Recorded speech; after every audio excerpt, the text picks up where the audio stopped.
Martín, bueno, hoy habrás visto uno de los tapes del día, fue la de la profesora gritando, ¿no? Gritándole a un alumno, increpándolo, haciendo militancia kirchnerista en la clase. Y Macri, en una entrevista que dio en nuestro canal, en La Nación Más, dijo: yo subestimé a Cristina, recién lo veíamos, porque Cristina me dejó copado el Estado, ¿no? Me dejó copada las segundas líneas del Estado, eso me hizo complicado gobernar. La pregunta es, ¿cómo hace un líder de una nueva generación, o qué propone, como vos estás encarnando, para desarmar esta casa tomada en el caso de que lleguen al poder? Mira, hace rato el kirchnerismo tiene una matriz de concepción estatal que es la utilización del Estado en el propio beneficio.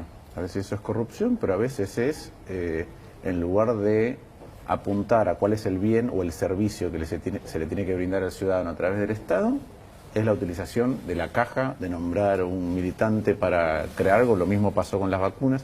Yo creo que no hay una cura inmediata para eso.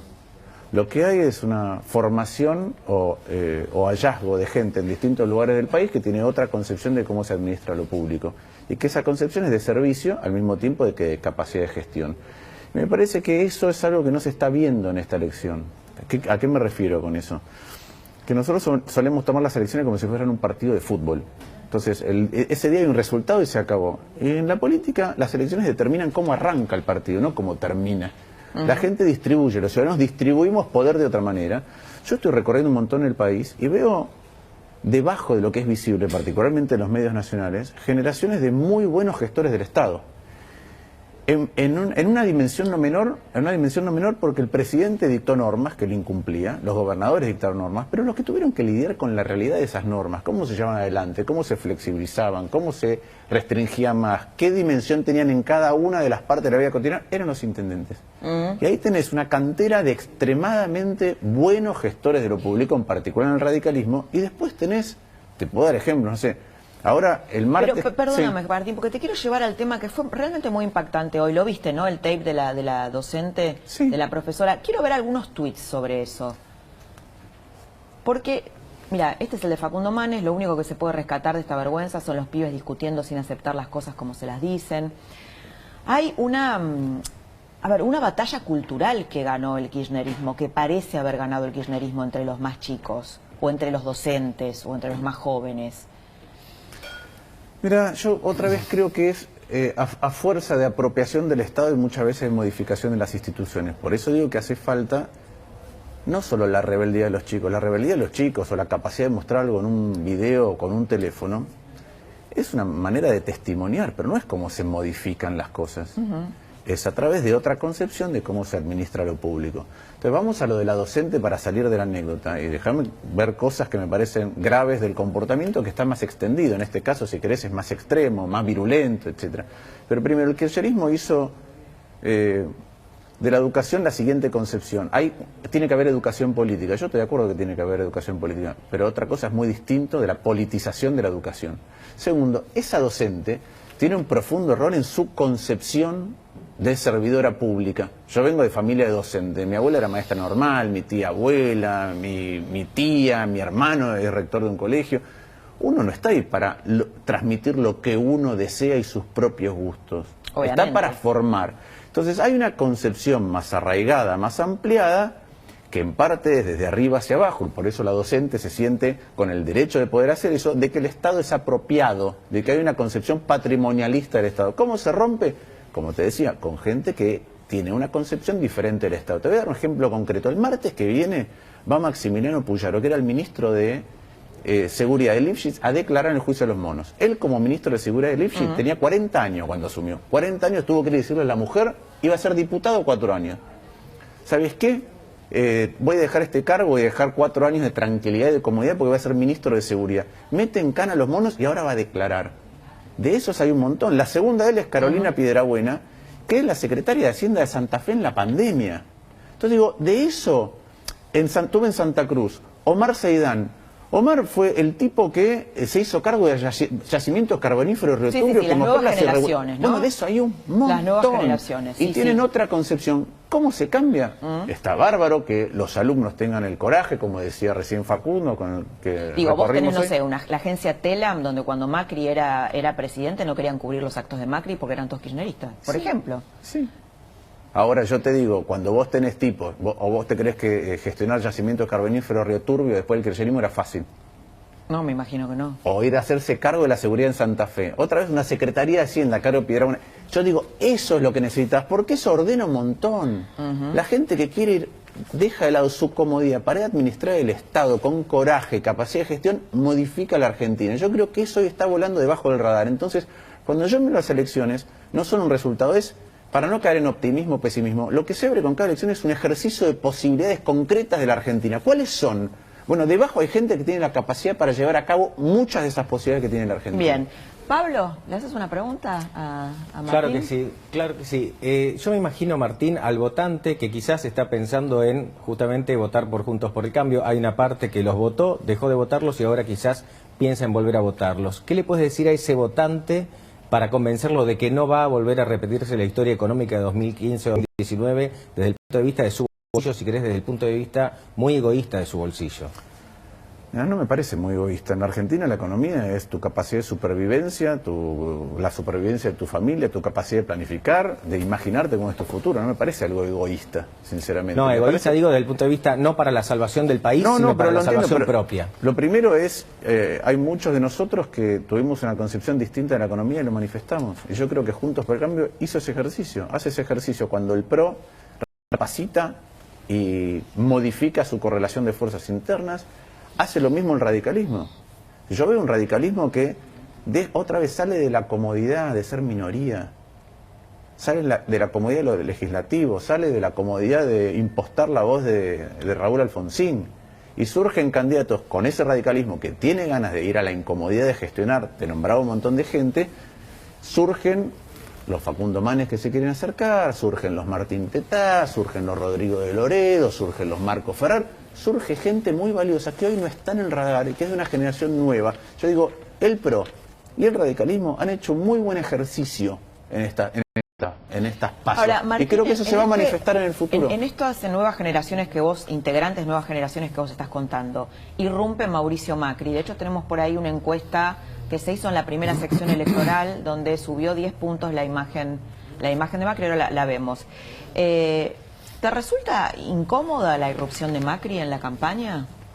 No, no me resulta incómoda. Me parece que... Mira, ahí está, ¿ves? Es una encuesta, bueno, que en realidad no se hizo para difundirla y está mostrando una encuesta entre diciembre del 2020 y julio del 2021 que sube en la provincia de Buenos Aires 10 puntos, ¿no? Que estaba muy bajo la imagen de Macri.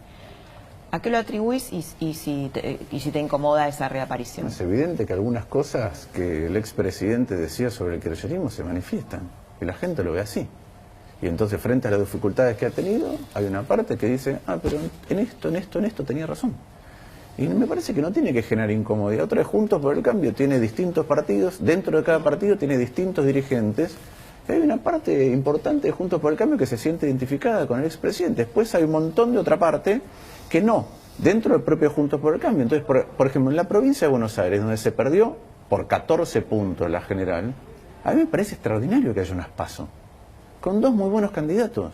Obviamente yo apoyo a Facundo, pero eso es una parte de mostrar que el futuro, que es lo que preguntaba Pablo, no es lo mismo que el pasado, porque hay actores nuevos, con pesos relativos nuevos, que además la sociedad les va a otorgar poderes relativos diferentes para construir un futuro. Eso para mí es lo más importante que está pasando ahora, no el resultado concreto. Bien, vamos tema vacunas. Tenemos un par de tapes para hablar de vacunas y economía. Vamos con hay varios tapes. ¿Vamos con uno de ellos? Nuestra postura es que es muy importante que todos los países puedan recibir vacunas y vacunar a su población de riesgo, porque si no, no importa cuántas dosis den los países ricos, no se va a resolver la pandemia. Nosotros estamos en una situación bien distinta de la mayoría de los países que están dando tercera dosis. Entendemos que en algún momento las vacunas contra virus respiratorios como la gripe requieren refuerzos y la idea es priorizar poblaciones específicas, que puede ser personal de salud e inmunocomprometidos, pero todavía no es el momento de pensar en segundas dosis en Argentina. ¿Dijo segundas? Perdón. Dijo segundas, sí, dijo segundas, y después había otro tape que era que queríamos que viéramos, que es que la reactividad, que vacunar es también parte de la reactivación de la política. ¿Tenemos ese para que opine el doctor Gamburian? ¿Qué pensás de esto en principio? Pienso lo mismo que pienso desde el principio. La ministra es una absoluta inoperante en el manejo de esta pandemia. Y hoy lo que busca en realidad son votos y no vacunas.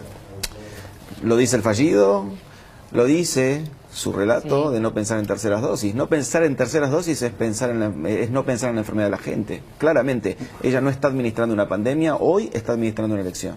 Pero aparte, eso es importante. Una cosa es decir, no tenemos la capacidad hoy, por lo que sea, por errores propios, diría el gobierno, de implementar terceras dosis. Porque una cosa es implementar terceras dosis. No podemos porque no tenemos todavía, más del 70% no está vacunado con la segunda. Pero otra cosa es no pensar en terceras dosis, cuando muchos estudios además muestran que hace falta un refuerzo de 6 o 9 meses. El mundo está terminando con la pandemia y nosotros todavía estamos pensando en cómo y cuándo administrar segundas dosis. Nosotros estamos muy detrás y con una variante que está ahí en la puerta de generarnos un problema muy grande.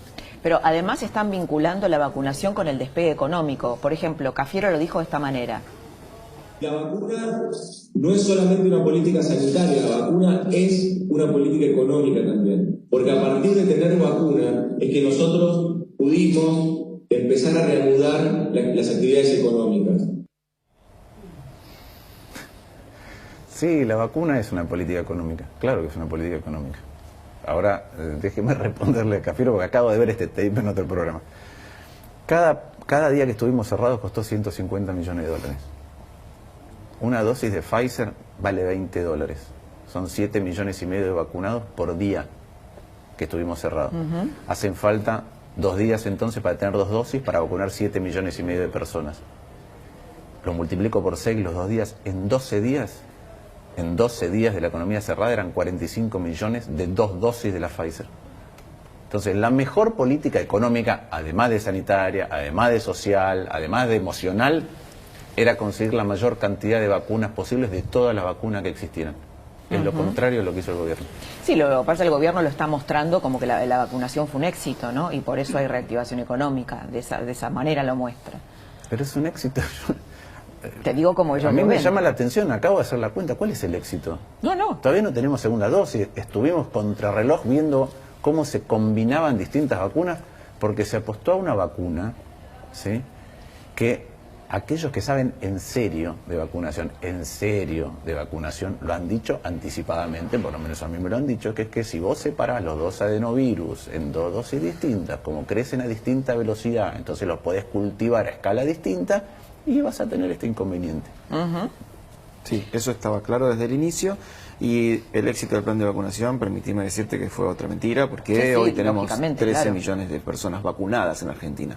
13 millones. Y déjame agregar una cosa más que dijo un diputado de nuestro espacio, que es Emiliano Jacobiti. Cuando te sobran 5 millones de vacunas, no deberías decir, che, aquellos distritos que no tienen ya, porque fueron eficientes en vacunar, ¿no pueden usar parte de eso y a medida que lleguen nuevos stocks reponerlos? Sí, hacer soluciones creativas, ¿no?